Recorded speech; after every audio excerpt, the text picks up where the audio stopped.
নমস্কার বন্ধুরা, আশা করি সবাই ভালো আছেন, সুস্থ আছেন। এখন আমাদের নতুন একটা সিরিজ চলছে।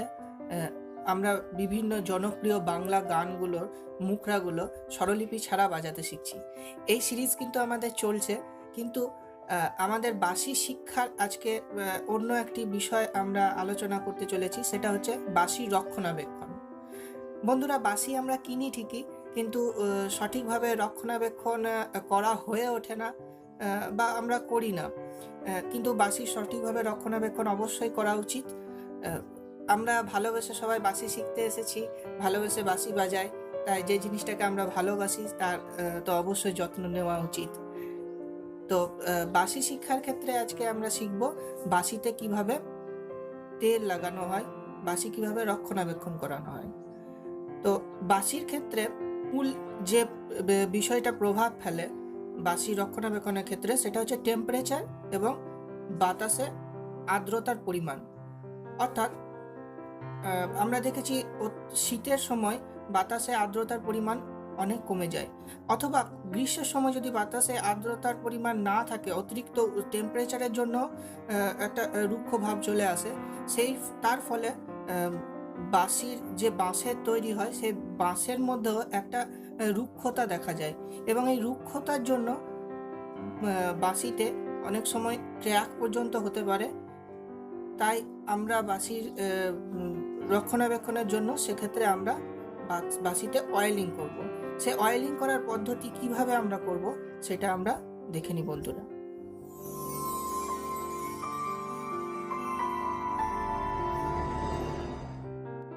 বন্ধুরা, বাঁশি অয়েলিংয়ের ক্ষেত্রে আমরা যে বাঁশিতে অয়েলিংটা করব তার থেকে একটু বড় মাপের সোজা একটা স্টিক, যে কোনো কাঠি হতে পারে, সেটা আমরা নিয়ে নেব। এক্ষেত্রে আমি যেমন একটা স্টিক নিয়ে নিয়েছি প্রায় সোজা, এবং তার ঠিক আগের দিকে একটা কটন লাগাবো। কটনটা আমরা সুতো দিয়েও বেঁধে দিতে পারি, যেমন করে হোক আমাদেরকে আটকে রাখতে হবে। এটা আমাদের মূল উদ্দেশ্য, এটা যেন বাঁশি অয়েলিং করার সময় যেন মাঝখানে ছেড়ে না যায়। এরপরে আমরা এখানে সামান্য তেল লাগাবো।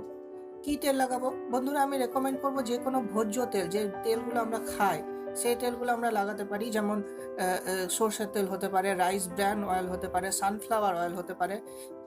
এবং ভোজ্য তেল কেন আমি লাগাতে বলছি, কারণ বাঁশি তো আমরা মুখে অনেক সময় মুখে ব্লো করব, এবং তার বাষ্পটা আমাদের শরীরে ঢুকবে। সেক্ষেত্রে ইনহেল করলে আমাদের কোনো যাতে অসুবিধা না হয়। এবং যে অয়েলটা হবে সেই অয়েলটা সান্দ্রতাটা যত কম হবে তত ভালো। সান্দ্রতা মানে যে সেটা যতটা তরল থাকবে, এবং সেক্ষেত্রে আমি রেকমেন্ড করব যে কোনো ভোজ্য তেল। আজকে আমি এই তেলটা ইউজ করছি, এবং কতটা দেব? কয়েক ফোঁটা, খুব বেশি নয়। অয়েলিং করতে হবে মানে যে প্রচুর দিতে হবে তা নয়, ওই 1-2 ফোঁটা দিলেই হবে। 1-2 ফোঁটা দিলাম। বন্ধুরা, এবার আমরা বাঁশিটা নেব, এবং খুব ধীরে ধীরে বাঁশিটার মধ্যে ঘুরিয়ে ঘুরিয়ে এটা আমরা ঢোকাবো। খুব ধীরে ধীরে ঘুরিয়ে ঘুরিয়ে, এমনি নয় যে খুব তাড়াতাড়ি ঢুকিয়ে দিলাম, সেরকম নয়। খুব ধীরে ধীরে সন্তর্পণে ঘুরিয়ে ঘুরিয়ে আমরা ঢোকাবো, যাতে বাঁশির সমগ্র ভিতরের অংশে ইন্টারফেসে যেন তেলটা লাগে।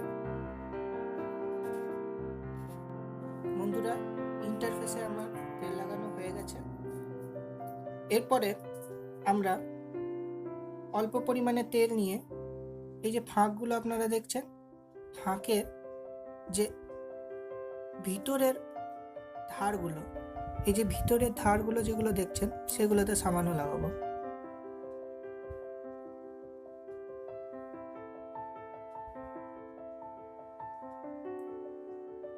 এরকম করে আমরা সমগ্র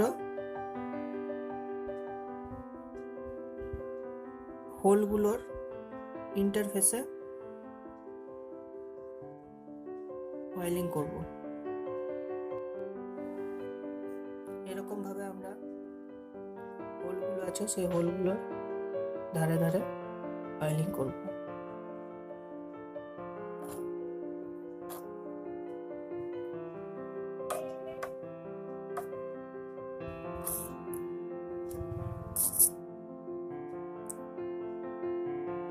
বন্ধুরা, এক্ষেত্রে বলে রাখা ভালো, আমার এই বাঁশিটি সার্কেলটি যথেষ্ট বড় বলে আমি এক্ষেত্রে বেশি কটন ইউজ করেছি। সেক্ষেত্রে যদি আপনাদেরকে ছোট বাঁশি ব্যবহার করতে হয়, খুব ছোট, সেক্ষেত্রে আপনারা কম কটন ইউজ করবেন। এটা সারফেসটা যেহেতু ছোট, সেক্ষেত্রে আপনারা কম কটনও ইউজ করতে পারেন, এবং বেশ বড় বাঁশির ক্ষেত্রে আপনারা একটু বেশি কটন ইউজ করবেন। হোলগুলোর ইন্টারফেস অয়েলিং করার পর এই যে ইন্টারফেসটা দেখতে পাচ্ছেন, এই ইন্টারফেসে আমরা অয়েলিং করব।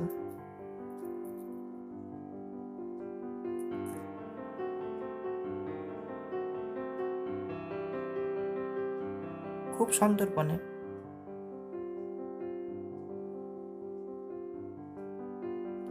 এবং মেন ব্লো হোলটাতেও আমরা অয়েলিং করব।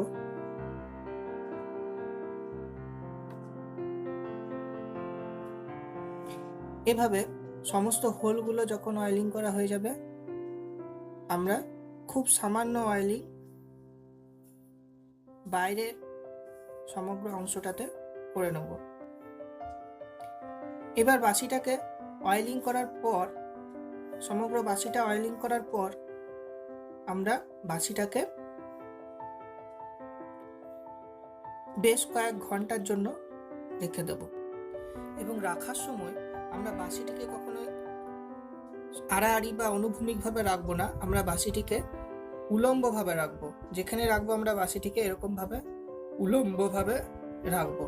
কারণ হচ্ছে বাঁশির মধ্যে যে অয়েলিংটা আমরা করলাম, সেই অয়েলিংটা যেন ইকুয়ালি ডিস্ট্রিবিউটেড হয়, মানে উপর থেকে নিচের দিকে আসে। এরকমভাবে রাখলে যে কোনো এক জায়গায় অয়েলটা আটকে থাকবে, এবং এইরকমভাবে রাখলে সেটা উপর থেকে নিচের দিকে, বাঁশির সর্বত্র নিচের দিকে আসতে পারবে। তাই রাখার সময় আমরা বাঁশিটিকে উলম্বভাবে রাখবো, কখনোই অনুভূমিক বা আড়াআড়িভাবে নয়। কোথায় রাখবো? রোদে কখনোই নয়, অতিরিক্ত উষ্ণতা সম্পন্ন কোনো অংশ নয়, ছাওয়াতে, বাড়ির ভিতরে ছাওয়াতে কোনো অংশে আমরা বাঁশিটিকে রেখে দেবো। এবং একদিন পর বা দুদিন পর আমরা যদি বাঁশিটি বাজাই, আশা করছি বাঁশিটির সুর আরো মধুর হবে।